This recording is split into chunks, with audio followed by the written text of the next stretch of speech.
Salam sejahtera kepada pensyarah kami, iaitu Panca dan rakan-rakan yang mendengar atau melihat menonton.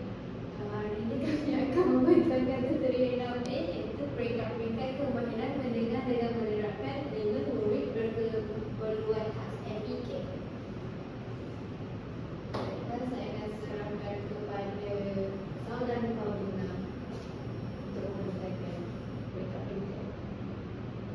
Baiklah, jadi kemahiran mendengar ni pada asasnya adalah keupayaan pelajar mendengar dengan teliti dan memahami perkara yang didengar. Jadi kemahiran mendengar ni ada 3, iaitu peringkat awal, peringkat pertengahan dan peringkat baca. Peringkat awal ni adalah pelajar diajar untuk mengecam, mengajuk dan memilih bunyi. Pelajar juga diajar untuk mendengar dan mengecam makna perkataan, bertindak terhadap soalan-soalan mudah dan mengingat dan memadam ayat-ayat mudah dengan tepat. Memadam sebenarnya baiklah,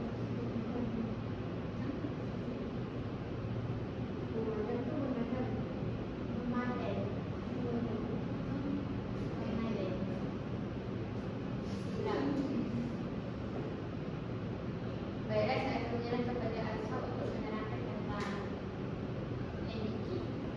Murid-murid berkeperluan khas BMK.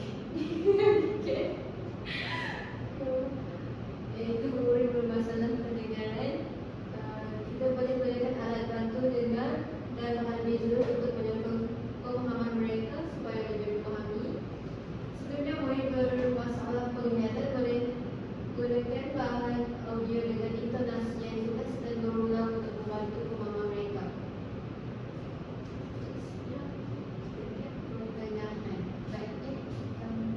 Baiklah, ini adalah peringkat pertengahan.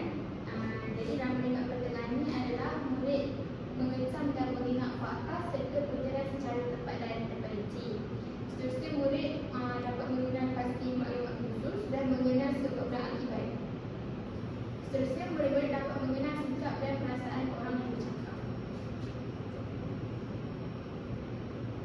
Murid berkeperluan khas, murid autism boleh menggunakan pendekatan berstruktur dengan isyarat visual untuk membantu dalam memberi respon.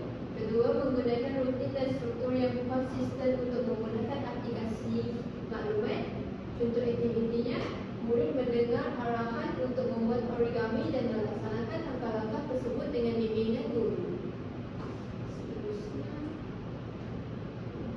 Ini adalah peringkat yang terakhir, iaitu peringkat maju.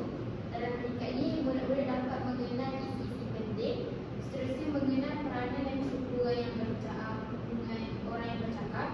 Seterusnya, mentafsir maksud orang yang bercakap, memberitahu fungsi tekanan dan intonasi. Seterusnya, mengikut aliran dan dialog atau perbualan. Dan akhir sekali, mentafsir tujuan penonton menggunakan pelbagai bentuk struktur tata bahasa. Baiklah, penyesuaian strategi pengajaran untuk MEK menggunakan pendekatan pelbagai geria seperti menggabungkan bahan bacaan visual, audio ataupun kinestetik untuk menyokong pelbagai gaya pembelajaran. Seterusnya, memberi makhluk balas yang konstruktif, iaitu menggalakkan murid dengan pujian dan bimbingan untuk meningkatkan